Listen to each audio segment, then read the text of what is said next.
Hello and welcome to another edition of Battle Cry with me, Shiv Aroor. It's the last month of 2020, a year that has been marked by one of the biggest military standoffs. So on this special edition of Battle Cry, we're going to lead with what's happening in the big India-China Ladakh standoff. But it's also Navy Week. So we're putting a special focus to bring you three big stories from the Indian Navy.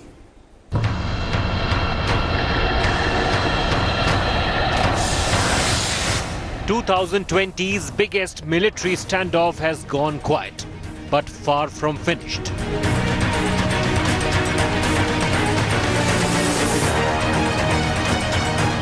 Battle Cry takes you to the front, and while troops defends in extreme cold,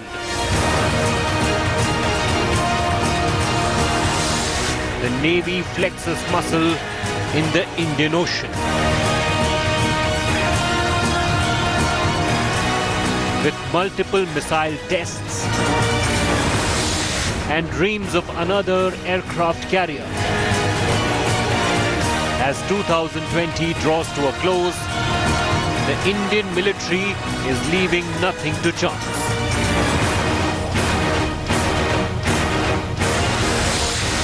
The big focus on Battle Cry.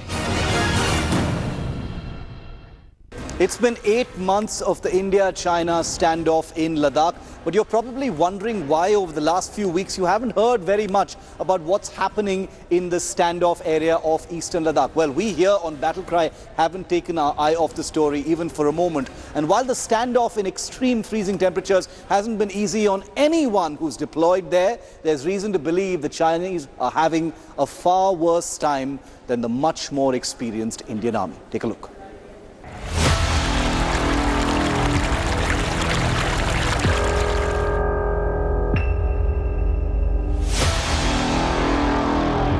It's one of the harshest climatic regions in the world to live in. Just breathing is a tough task in these heights of eastern Ladakh.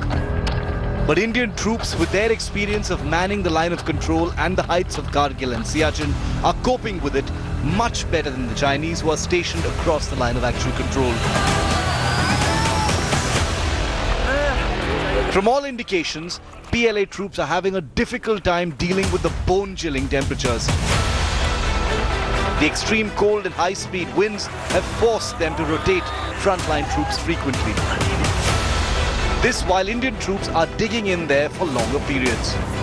The Indian soldier who is battle-hardened, who's fully acclimatized, fully trained, fully equipped, and he has the desire to fight for the cause of his motherland. He has that passion, he has that commitment. He knows he's fighting for a cause. It's his motherland that he has to defend. Unlike the Chinese soldier who's been pushed in to meet the greed of the Chinese leadership. And that is what makes all the difference.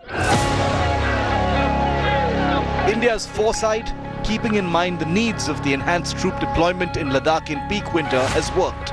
Additional high-altitude winter clothing is helping troops battle the cold. You don't just occupy a place and you're straight away fit for battle over there. You have to be familiar with your surroundings, familiar with your objective areas, familiar with people who are on your right, on your left. A lot of familiarity with the situation is required, and that would be lacking in case they are rotated so fast. And rotating troops would definitely have a deterioratory effect on such things. Before the onset of winter, transport aircraft like the C-17 Globemasters and Chinook heavy-lift helicopters have ferried essential supplies to forward locations. But it's going to be a long winter. With no end to the stalemate with the Chinese, the enhanced winter deployment at the LAC might just become a permanent fixture. With Manjeet Negi in Delhi, Bureau Report, India Today. It's also Navy Week that has just gone by, and one of the big headlines this Navy Week has been the Indian Navy chief reviving the whole issue of a third aircraft carrier for the Indian Navy. Maybe you knew about it, maybe you didn't. In this report, you'll see how that third aircraft carrier has been a controversial demand. Will it be bought? Will it be dropped? Take a look.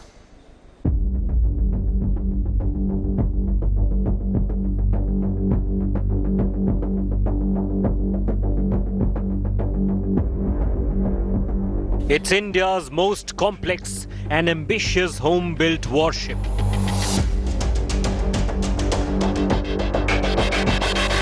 "262 meters long and displacing 45,000 tons. This is the new upcoming Vikrant, India's first indigenous aircraft carrier.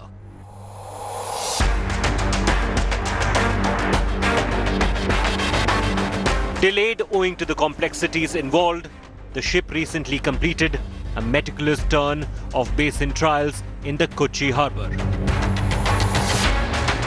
and has now been cleared to go out to deep water for sea trials with the Indian Navy.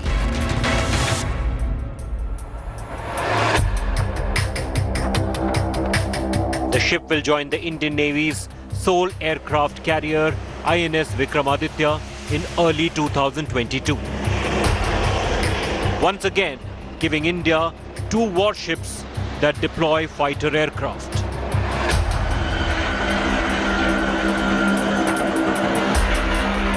But the Indian Navy's doctrine proposes a force structure which involves 3 aircraft carriers.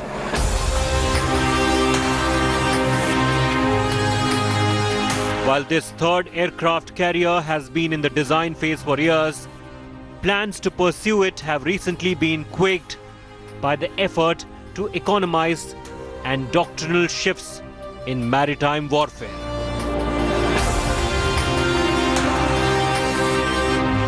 But ahead of Navy Day this year, the Indian Navy Chief made his stand clear on the 3rd aircraft carrier.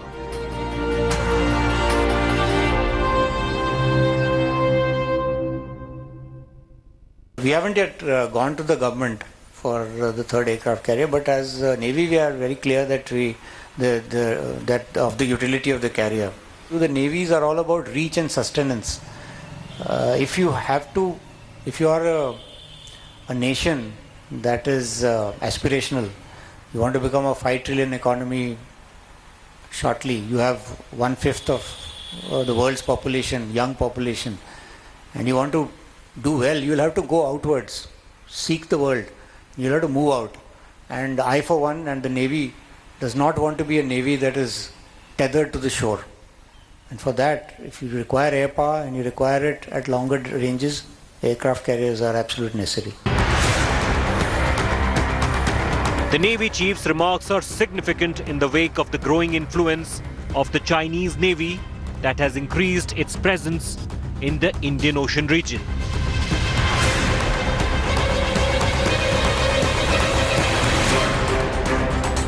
Recently, Indian Navy's aircraft carrier INS Virat was decommissioned, leaving it with 1 functional carrier. On the other hand, the Chinese Navy has 2 functional aircraft carriers, with a 3rd one expected to hit the seas soon. However, it will take a while for it to be fully operational. A 4th one is also in the pipeline.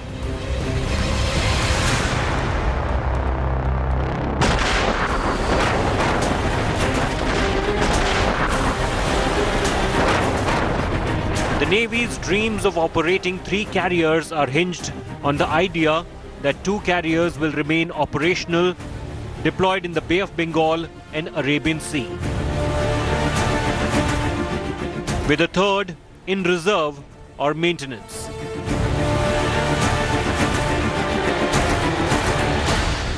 The Vikramaditya, India's only aircraft carrier, was recently visible at the Malabar exercise last month in the Arabian Sea. Over the years, there have been several arguments for and against more aircraft carriers. With the first indigenous aircraft carrier, IAC-1, set to join service in 2022, the question of a 3rd is still some time away. But the Indian Navy has made its stand clear. The 3rd carrier must come. With Abhishek Bhalla in Delhi, Bureau Report, India Today.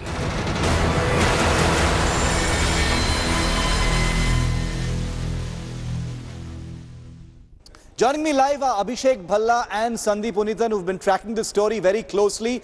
Both of them also attended the Indian Navy Chief's press conference a couple of days ago. Abhishek, to you first. We do know that, lately, between 2019 and 2020, the dreams of that third aircraft carrier have become seriously jeopardized as part of the whole prioritization drive within the Indian military at the Chief of Defence Staff level as well.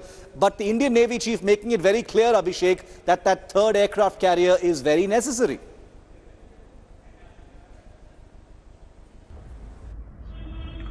The third aircraft carrier remains a distant dream, Shiv, but what Navy Chief Admiral Karambir Singh said the other day in his press conference is very significant. He said that the Indian Navy is going to make a formal pitch to the government for the third aircraft carrier. Very soon, the sea trials for the second aircraft carrier will begin, and this means that very soon the Indian Navy will have two operational aircraft carriers. Looking to the future, it's very important to have an additional aircraft carrier, and what the Navy Chief said is extremely important. He said that for an aspirational nation like India, which is looking at a 5 trillion economy, it's very important to look beyond your own shores. Also, what is important is the way the Chinese Navy has been making forays into the Indian Ocean region. They already have 3 aircraft carriers, a 4th one is in the pipeline. So at some point of time, a decision has to be taken. I know that, it's a big problem, a big concern is the finances for it. But at some point of time, the government will need to take a decision whether to have more aircraft carriers or not. And for that, obviously, the big question is, do we have air power? Do we have deck-based fighter jets for the Indian Navy? Even for that, the Indian Navy Chief said that a lot of options are being explored.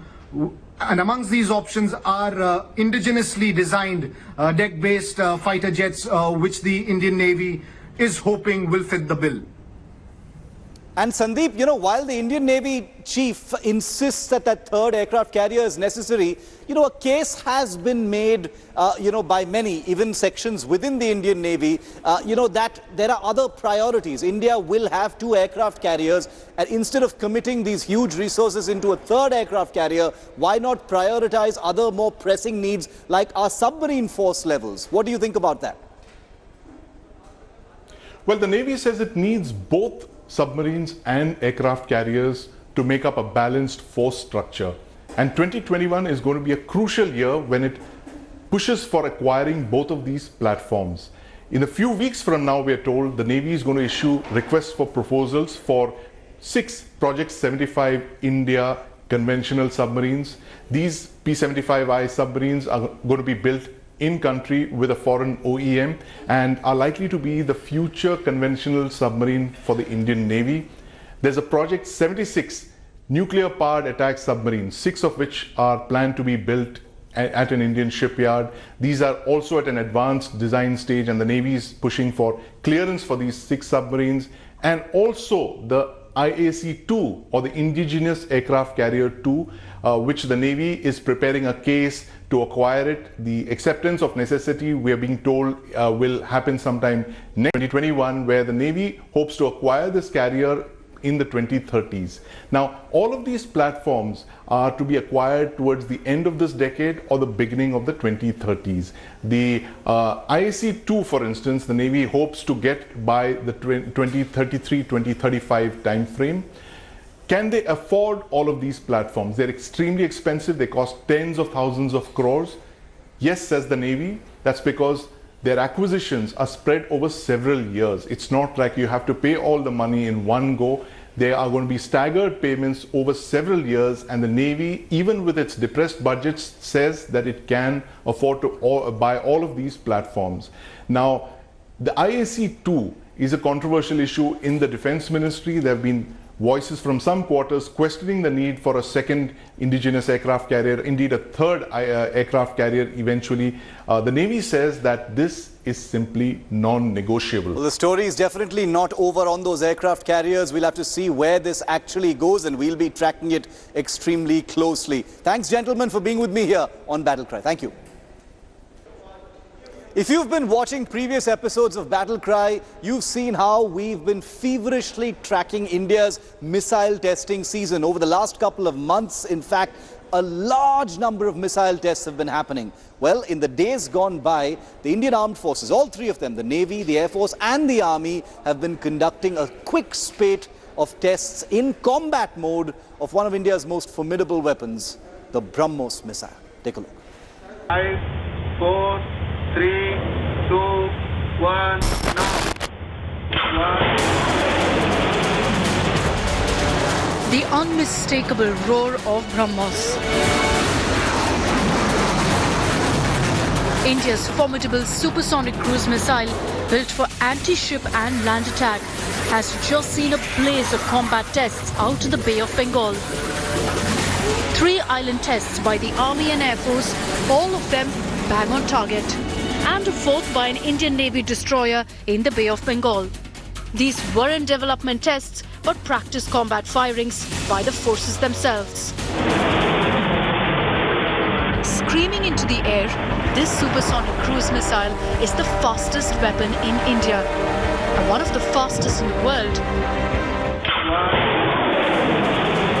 In a previous episode of Battle Cry, we showed you this test on September 30th, a video of which you saw for the first time here on India Today.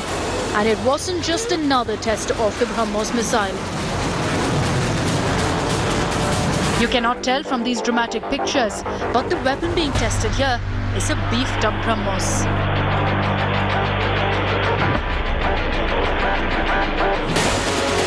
While the Brahmos has for long been restricted to a 290-kilometer range, this test in September and the recent tests have seen the Brahmos being tested at ranges well in excess of 400 kilometers. All invisible to the eye are a slew of improvements that make this weapon significantly more stealthy.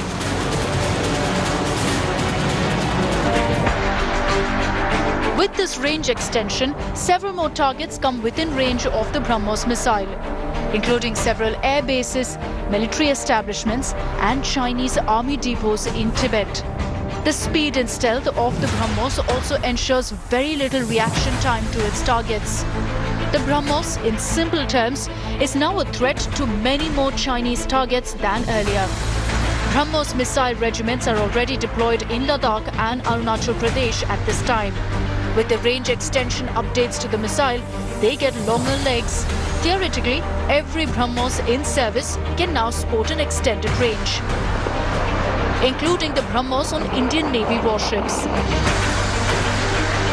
The air-launched Brahmos from the Indian Air Force's Sukhoi 30 MKF fighters, and most immediately, the Army's large number of Brahmos regiments. The hugely significant extended range Brahmos has been tested up to 400 kilometers, but will ultimately be pushed to over 800 kilometers, making it the most fearsome strike weapon in the Indian arsenal. You can be sure that China has taken note. With Shiv Aroor in Delhi, Bureau Report, India Today.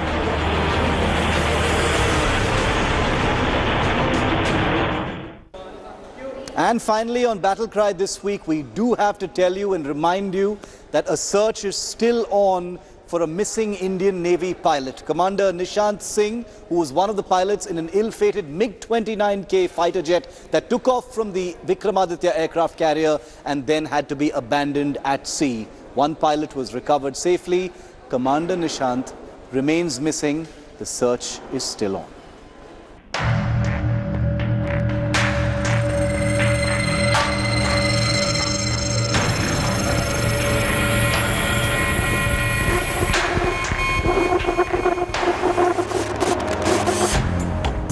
"10 days and no sign of Commander Nishant Singh. Missing after his MiG-29K had to be abandoned from over the Arabian Sea on November 26th. The search continues, but hope is fading for a miracle. Ships, aircrafts and helicopters continue the search, with no effort being spared between the Navy and Air Force. While his trainee was rescued and is being treated in hospital, the brave young instructor is nowhere to be seen. जो forward seat है वो अभी तक मिली नहीं है और जो PLB जिसकी आप चर्चा कर रहे हैं वो पायलट ऑपरेट करता है, तो इसका पता नहीं हमको कि whether the pilot has been able to operate the PLB. Unless he operates it, it will not come. So जो पहला था वो तो पिकअप हो गया इमीडिएटली, उसको ऑपरेट करने की ज़रूरत नहीं पड़ी. दूसरे का अभी we are still searching and hoping for the best. As the Navy continues to search the vast expanse of the Arabian Sea for newly wedded Lieutenant Commodore Nishan Singh, his witty wedding leave request has gone viral. In his letter to his commanding officer, Singh sought the permission to bite the bullet of matrimony. Using air combat jargon to describe his courtship, he wrote, "On successful completion of 3 years of extensive survivability and compatibility testing trials, his fiancée has agreed to marry him." Lieutenant Commodore Nishan Singh ended his leave request to his senior by signing off, "Used to yours, but now hers faithfully." The letter is dated May 9th. Lieutenant Commodore Nishan Singh was the flight instructor of MiG-29K jet, which crashed on a routine operational flight of the aircraft carrier INS Vikramaditya.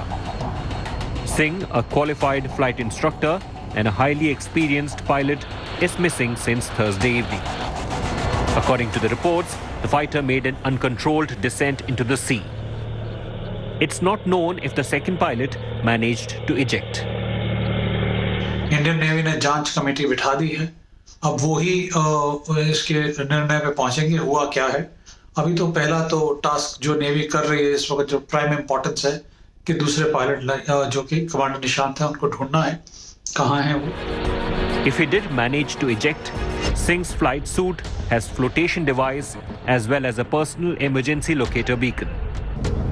It's the 4th MiG-29K fighter that India has lost in the last 2 years. With Manjeet Negi, Bureau Report, India Today. Well, that's it on this episode of Battle Cry. Thank you so much for watching. And as we always say here on the show, India's true strength will only be realized if no human needs to be sent into battle and no weapon ever fired. Thanks for watching. See you next week.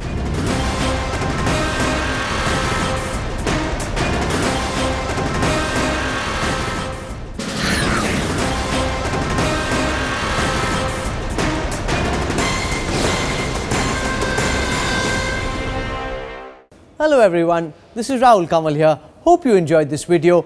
For the latest news and analysis, like and subscribe the India Today YouTube channel and don't forget to press the bell icon to stay updated.